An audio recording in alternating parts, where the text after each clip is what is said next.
Hello troopers, this is Matt Parry from MPTC Tennis, level 4 tennis coach with 20 years performance coaching experience. Have you ever felt when you're playing tennis that you're sluggish? Have you ever felt that you look at other players and they just seem to be gliding around the court and you get on court and you just feel heavy and you feel that if you get dragged off the court you just cannot get back in? And we all experience that feeling from time to time, and some of us feel like that all the time, and the chances are that you are not recovering in the correct fashion in tennis. So today's little 5-minute tutorial is going to be on the correct way to recover when you get dragged off the court in tennis.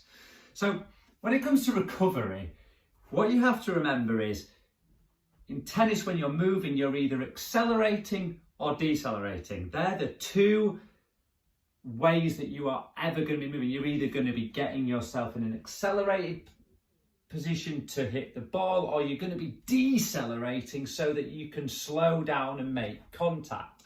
And what you have to do to be a good recoverer in tennis, to get back to that middle position or to the recovery position that you've decided to go to, is you have to be able to slow down and stop, hit the ball, and have a wide base. And this base will give you the correct platform to be able to have a large push-off step back to where you need to go.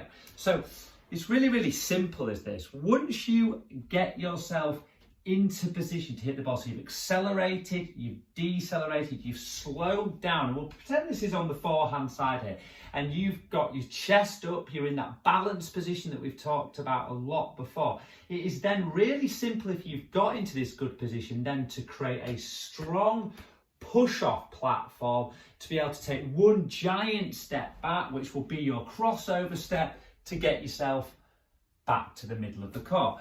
But where it goes wrong for a lot of people is either they have too wide a base, and I think a lot of this is down to, you see the sliding of the top class players in the world, you know, the Djokovic sliding out and having this really wide base, but you've got to remember they have the ankle flexibility and the leg strength to do this. So you either have too wide a base and we end up falling over, or we do not have a wide enough base when we're hitting the ball and we end up toppling over. So I'm moving out with my little baby steps to the ball, I'm leaning over, and then it's very difficult for me to regather my momentum and recover back to the middle. So the way to do this and the way to practice it is, we don't have to do loads of progression drills, is just make sure that when you are playing your tennis, you're down at the club, you're playing your singles or your doubles, when you get dragged off the court, give yourself a little bit of time after the shot to look at your base, and you've actually got more time than you think.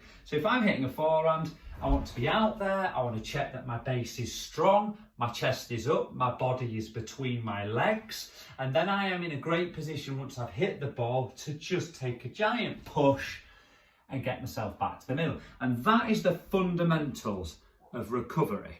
And it's not discussed enough. We get a lot of discussion on the steps that we should be taking when we are moving back to the middle, but there's no point in having fantastic crossovers and two steps or shuffle steps getting back if you've spent, 10 seconds sorting yourself out after the shot and taking mini steps to get back. So once you have developed your strong base, and you can do loads and loads of work in the gym with this, get a nice strong base and throw the medicine balls, all those different things to work on, being strong in the legs to push.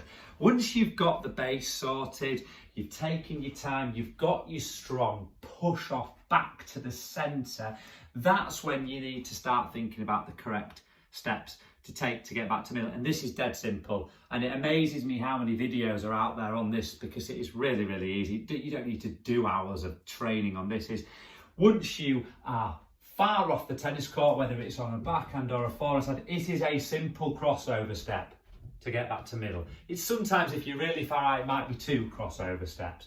If you are just pushed 1 or 2 steps wide, it is a simple 2-step shuffle back to the middle. So you do not need to spend hours working on the crossovers and the shuffles, they will come naturally if you have an excellent platform to push back off and get back to the centre. So get yourselves out on court, guys, and start working on maintaining a strong athletic base when you are pushed off to the side of the court.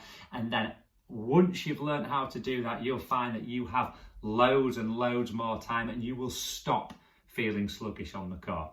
So hope that helps. That's the recovery steps sorted out. Get yourselves out there and practice it. We'll come back in the next couple of days with recovery steps when you volley, because that's a little different as well. Okay, stay safe.